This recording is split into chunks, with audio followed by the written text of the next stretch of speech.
தேவனே, இன்று என்னை உருமாற்றும். ஜூன் மாதம் 14ஆம் தேதி. சாத்தானுக்கு எட்டாத உயரத்தில். நீதிமொழிகள் 18:10. கர்த்தரின் நாமம் பலத்த துருகம், நீதிமான் அதற்குள் ஓடி சுகமாயிருப்பான். வாசிக்க வேண்டிய பகுதி ஆதியாகமம் 14ஆம் அதிகாரம் 5 முதல் 20 வரை. 14ஆம் வருஷத்திலே கெதர்லா கோமேரும் அவனோடு கூடியிருந்த ராஜாக்களும் வந்து அஸ்தரோத் கர்னாயிமிலே இருந்த ரெப்பாயிமியரையும், காமிலே இருந்த சூசிமியரையும், சாவே கிரியத்தாயிமிலே இருந்த ஏமியரையும், சேயீர் மலைகளில் இருந்த ஓரியரையும், வனாந்தரத்துக்கு அருகான எல்பாரான் மட்டும் முறியடித்து திரும்பி காதேஸ் என்னும் என்மிஸ்பாத்துக்கு வந்து அமலேக்கியருடைய நாடு அனைத்தையும் அத்சாசோன் தாமாரிலே குடியிருந்த எமோரியரையும் கூட சங்கரித்தார்கள். அப்பொழுது சோதமின் ராஜாவும் கொமராவின் ராஜாவும் அத்மாவின் ராஜாவும் செபோயிமின் ராஜாவும் சோவார் என்னும் பேலாவின் ராஜாவும் புறப்பட்டு சித்திம் பள்ளத்தாக்கிலே ஏலாமின் ராஜாவாகிய கெதர்லா கோமேரோடும், ஜாதிகளின் ராஜாவாகிய திதியாலோடும், சினையாரின் ராஜாவாகிய அம்ராப்பேலோடும், ஏலாசாரின் ராஜாவாகிய அரியோகோடும் யுத்தம் பண்ண புறப்பட்டு அந்த 5 ராஜாக்களோடும் இந்த 4 ராஜாக்களும் யுத்தம் பண்ணினார்கள். அந்த சித்திம் பள்ளத்தாக்கு எங்கும் நிலக்கீழ் உண்டாகும் கேணிகள் இருந்தது. சோதோம் கொமராவின் ராஜாக்கள் முறிந்தோடி அங்கே விழுந்தார்கள். மீந்தவர்கள் மலைக்கு ஓடி போனார்கள்.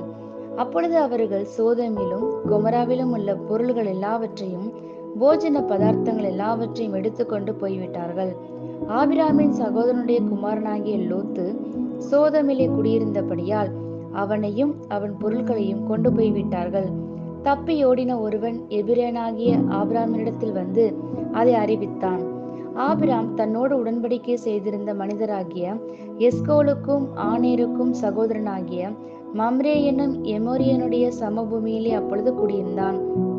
தன் சகோதரன் சரியாக கொண்டு போகப்பட்டதை ஆபிராம் கேள்விப்பட்ட போது அவன் தன் வீட்டிலே பிறந்த கைப்படிந்தவர்களாகிய 318 ஆட்களுக்கும் ஆயுதம் தரிப்பித்து தான் என்னும் ஊர் மட்டும் அவர்களை தொடர்ந்து காலத்திலே அவனும் அவன் வேலைக்காரரும் பிரிந்து பவுஞ்சுகளாய் அவர்கள் மேல் விழுந்து அவர்களை முறியடித்து தமஸ்குவுக்கு இடதுபுறமான ஓபா மட்டும் துரத்தி சகல பொருட்களையும் திருப்பி கொண்டு வந்தான். தன் சகோதரனாகிய லோத்தையும் அவனுடைய பொருட்களையும் ஸ்திரீகளையும் ஜனங்களையும் திருப்பி கொண்டு வந்தான். அவன் கெதர்லா கோமரையும் அவனோடு இருந்த ராஜாக்களையும் முறியடித்து திரும்பி வருகிற போது சோதமின் ராஜா புறப்பட்டு ராஜாவின் பள்ளத்தாக்கு என்னும் சாவே பள்ளத்தாக்கு மட்டும் அவனுக்கு எதிர்கொண்டு போனான்.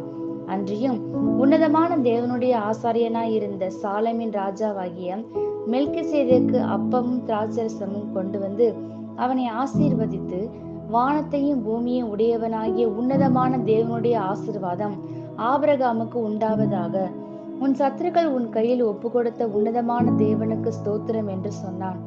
இவனுக்கு ஆபிராம் எல்லாவற்றிலும் தசமபாகம் கொடுத்தான். ஆமேன். சாத்தானின் சோதனைகளை எப்படி எதிர்ப்பது? தேவனின் நாமத்திற்குள் ஓடி ஒளிந்து கொள்ளுங்கள். வேதாகமம் முழுவதும் தேவனுடைய நாமங்களினால் நிறைந்து இருப்பதே அவர் நமக்கு அனுகூலமான துணையாய் இருக்கிறார் என்பதின் அடையாளம். அவர் எப்பொழுதும் நமக்காக ஆயத்தமாக இருக்கிறார்.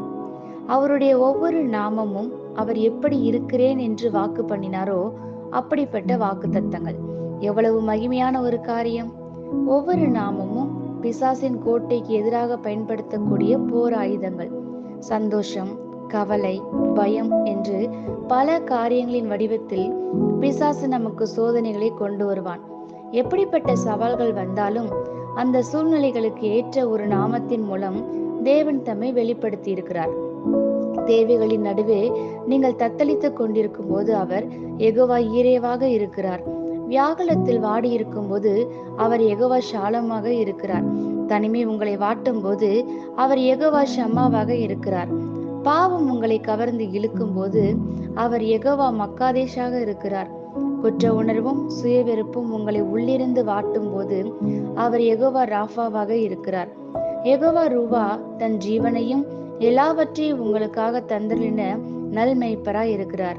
மக்கள் உங்களை வெறுத்து ஒதுக்கியதில் நீங்கள் சோர்ந்து போய் பலவீனமாக இருக்கும் போது அவர் இமானுவேலாக நம்மோடு இருக்கிறார்.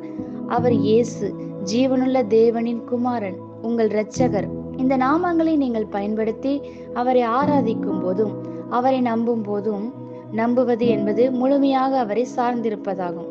உங்கள் வாழ்க்கையில் ஒரு பாதுகாப்பையும் உன்னதமானவருடைய அடைக்கலத்தையும் நீங்கள் பெறுவீர்கள். பிசாசு உங்களை நெருங்க முடியாது. ஆமேன். இந்த வார்த்தைகளினால் நீங்கள் ஆசிர்வதிக்கப்பட்டீர்கள் என்று நாங்கள் நம்புகிறோம்.